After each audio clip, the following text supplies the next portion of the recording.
આજે હું તમારી જોડે વિન્ટર સ્પેશિયલ ભાજીની રેસીપી શેર કરી રહી છું, જે ઝટપટ પણ બની જશે અને સ્વાદમાં પણ બહુ જ સરસ બને છે.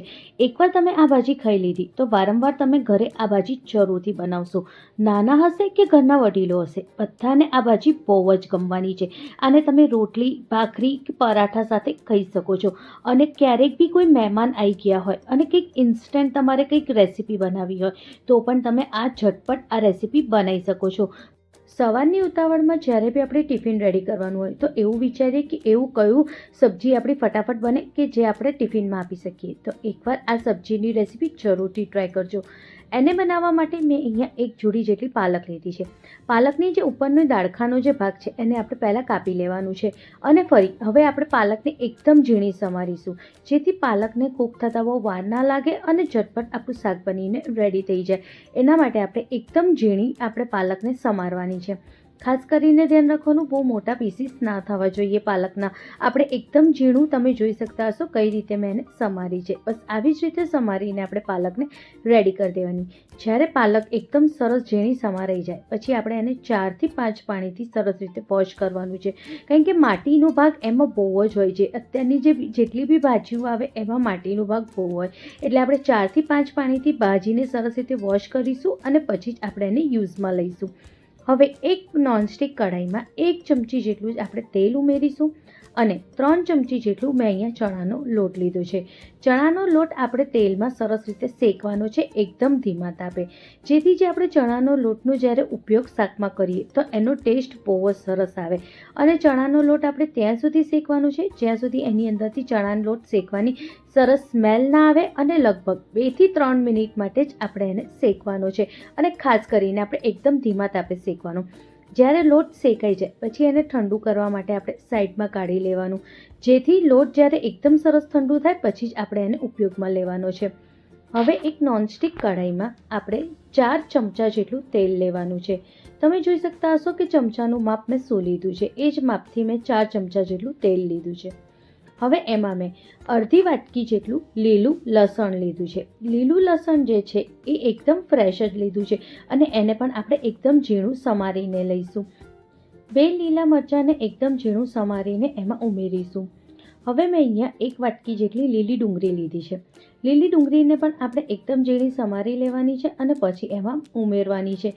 હવે બધાને આપણે એકદમ મીડિયમ ફ્લેમ ઉપર સરસ રીતે શેકી લઈશું.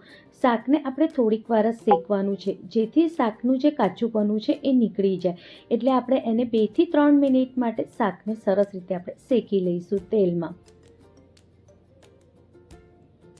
જો જ્યારે શાક શેકાય ને તો ઓટોમેટિકલી એમાંથી જે પાણી છૂટે છે, બસ આટલું જ આપણું જ્યારે સરસ શાક શેકાઈ જાય અને પાણી છૂટે પછી એમાં આપણે મસાલા કરવાના છે. બહુ આપણે ડુંગળીને અને લસણને નથી કૂક કરવાની, કારણ કે આપણે આગળ બી એને કૂક કરવાની છે. એટલે જ્યારે અડધી કૂક થઈ જાય પછી આપણે એમાં મસાલા કરીશું. અડધી ચમચી જેટલું મેં આમાં હલ્દી પાવડર ઉમેર્યું છે. 1.5 ચમચી જેટલું મેં આમાં ધનિયા જીરું પાવડર ઉમેર્યું છે અને 2 ચમચી જેટલું મેં આમાં લાલ મરચું પાવડર ઉમેર્યું છે. જેટલું તીખું ખાતા હોઈએ એ પ્રમાણે પણ તમે આમાં લાલ મરચાંનું પાવડર ઉમેરી શકો છો. સ્વાદ મુજબ આપણે આમાં મીઠું ઉમેરવાનું છે. હવે બધાને આપણે સરસ રીતે શાકને અને જે મસાલા કર્યા છે બધાને મિક્સ કરી દઈશું, જેથી જે મસાલા છે એ શાકની જોડે એકદમ સરસ મિક્સ થઈ જાય.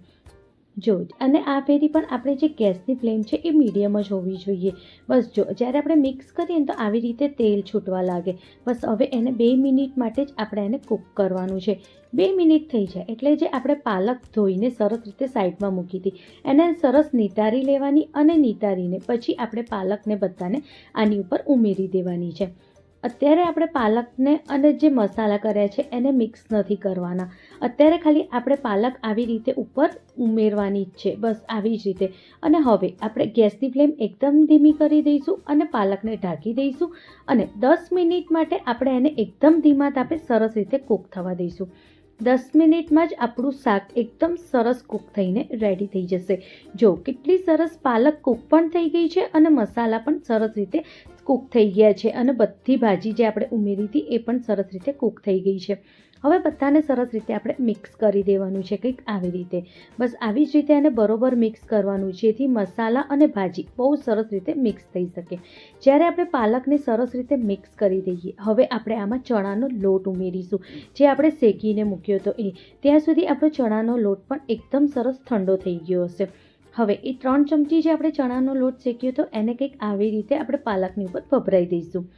હવે આમાં સહેજ બી આપણે પાણીનો ઉપયોગ નથી કરવાનો. પાણીનો ઉપયોગ કર્યા વગર જ આપણે પાલકની જોડે ચણાના લોટને સરસ રીતે મિક્સ કરવાનો છે. સહેજ બી પાણીની જરૂર નહીં પડે, એટલું સરસ મોઇસ્ટ હશે પાલકમાં કે જે આપણો ચણાનો લોટ છે સરસ ફૂલી જશે. જો તમે જોતા હશો કે કેટલું સરસ ચણાનો લોટ ફૂલી ગયો છે અને પાલકની જોડે મિક્સ પણ થઈ ગયું છે. બસ આવી જ રીતે જ્યારે પાલકની જોડે સરસ મિક્સ થઈ જાય ચણાનો લોટ, તો ગેસની ફ્લેમ એકદમ ધીમી જ રાખવાની અને ઢાંકીને એને 2 મિનિટ માટે સરસ રીતે આપણે કૂક થવા દેવાનું છે. 2 મિનિટ પછી આપણે આની અંદર લીંબુનું રસ ઉમેરીશું, અડધો લીંબુનું રસ ઉમેરવાનું, જેથી આ શાકનો ટેસ્ટ બહુ જ સરસ થઈ જાય. લીંબુના રસ ઉમેરવું બહુ જ જરૂરી છે. એનાથી શાકનો જે ટેસ્ટ છે એ બહુ વધી જાય છે અને ખાવામાં પણ બહુ ટેસ્ટી લાગે છે. એકવાર સરસ રીતે મિક્સ કરી દેવાનું અને ગેસની ફ્લેમ બંધ કરી દેવાની અને 2 થી 3 મિનિટ માટે આપણે એને બંધ ગેસે ઢાંકીને સીજવા દેવાનું. જ્યારે આપણે એને સીજવા દઈએ ને ત્યારે બહુ જ સરસ આપણું શાક બનીને રેડી થઈ જાય. જો બસ આવી જ રીતે હવે ગેસની ફ્લેમ બંધ કરીને એને 2 મિનિટ માટે આપણે સીજવા દઈશું. 2 મિનિટમાં જ એકદમ સરસ શાક સેટ પણ થઈ જાય છે અને આપણું શાક રેડી પણ થઈ જાય છે. જો કેટલું સરસ શાક બનીને રેડી થઈ ગયું છે. રેસીપી કેવી લાગી કમેન્ટમાં જરૂરથી